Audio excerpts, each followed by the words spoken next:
నమస్కారాలు. రాష్ట్రంలో అరాచక ప్రభుత్వానికి గద్దె నింపి కూటమి ప్రభుత్వానికి అధికారం అప్పగించారు ప్రజలు. కూటమి ప్రభుత్వ అధికారం వచ్చిన తర్వాత గౌరవ ముఖ్యమంత్రి వర్యులు శ్రీ నారా చంద్రబాబు నాయుడు ఆధ్వర్యంలో కూటమి ప్రభుత్వం మంచి ప్రభుత్వంగా గుర్తింపు పొందుతున్నది. రాష్ట్రంలో అభివృద్ధి కార్యక్రమాలు తిరిగి ప్రారంభమయ్యాయి. సంక్షేమ కార్యక్రమాలన్నీ కూడా సక్రమంగా అమలు జరగడం జరుగుతూ ఉంది.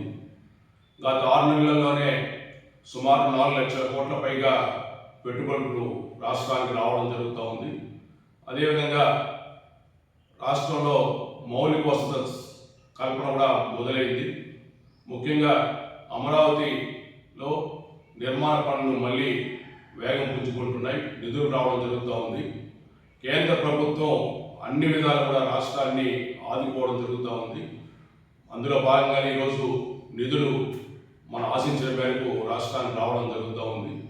విశాఖ రైల్వే జోన్లు కూడా శ్రీకారం చుట్టారు. అదేవిధంగా విశాఖ ఉక్కు కర్మాగారం ప్రైవేటీకరణ కూడా స్వస్తి జరిపి ప్రత్యేకమైన ప్యాకేజ్ కూడా రావడం జరుగుతూ ఉంది. జిల్లాలో కూడా అన్ని జిల్లాలో కూడా అభివృద్ధి కార్యక్రమాలు, సంక్షేమ కార్యక్రమాలు ప్రారంభమై రోడ్లు కూడా గ్రామాల్లో మళ్ళీ రోడ్లు, డ్రైనేజెస్ కూడా శ్రీకారం చుట్టి ఈరోజు సిమెంట్ రోడ్లు వేయడం జరుగుతూ ఉంది. పట్టణాల్లో కూడా కార్యక్రమాలు ప్రారంభించాం, అభివృద్ధి కార్యక్రమాలు. గత 5 సంవత్సరాలు కూలిపోయిన కొంతంతా కూడా మళ్ళీ పోడ్చడం జరుగుతూ ఉంది. ఈ విధంగా అభివృద్ధి కార్యక్రమాలు, సంక్షేమ కార్యక్రమాలు ముందుకు పోవడం జరుగుతూ ఉంది.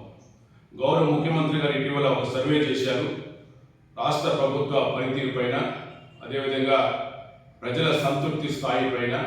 గౌరవ పార్లమెంట్ సభ్యులు, గౌరవ శాసనసభ్యుల యొక్క పనితీరుపై కూడా సర్వే నివేదిక తెప్పించుకున్నారు. వారికి అందరి సర్వేల ప్రకారం జిల్లాలో సంబంధించి సమగ్ర ప్రగతికి సంబంధించి రాష్ట్రంలో టాప్ 3 జిల్లాల్లో చిత్తూరు జిల్లా 2వ స్థానం రావడం జరిగింది. చాలా అభినందించదగ్గ విషయం.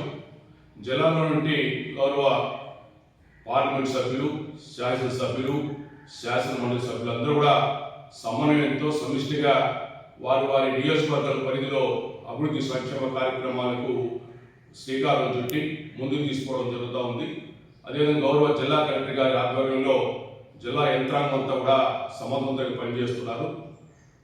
జిల్లా పోలీస్ యంత్రాంగం అంతా ఈ జిల్లాలో శాంతి భద్రతలు పరిరక్షణ జరుగుతూ ఉంది. ప్రజలంతా కూడా స్వేచ్ఛగా ఉన్నారు. ఎక్కడ లా అండ్ ఆర్డర్ ప్రాబ్లం లేదు.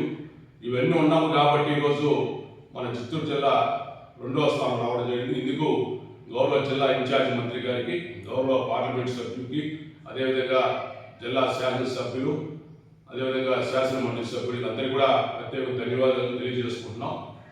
ఇదే స్ఫూర్తి ముందు కూడా కొనసాగించడం జరుగుతుంది. గౌరవ పార్లమెంట్ సభ్యులు కూడా చిత్తూరు జిల్లాలో ఉన్నటువంటి మన చిత్తూరు పార్లమెంట్ పరిధిలో మరి సుమారుగా 5 కోట్ల రూపాయల పనులను ప్రారంభించారు. సిమెంట్ రోడ్లు కానీ, డ్రైనేజెస్ కానీ. గతంలో ఏ ఎంపీ కూడా 6 నెలల కాలం లోపల మరి 5 కోట్ల రూపాయలు నిధులు మంజూరు చేసి పనులు ప్రారంభించడం జరగలేదు. ఇవన్నీ చూసినప్పుడు అందరూ ప్రజాప్రతినిధులు, కూటమి నాయకుల సహకారంతో ఈ జిల్లా మరింత ముందుకు పోతుందని ఆశిస్తూ దీనికి కారణమైనటువంటి అందరూ కూడా హృదయపూర్వక అభినందనలు తెలియజేస్తున్నారు.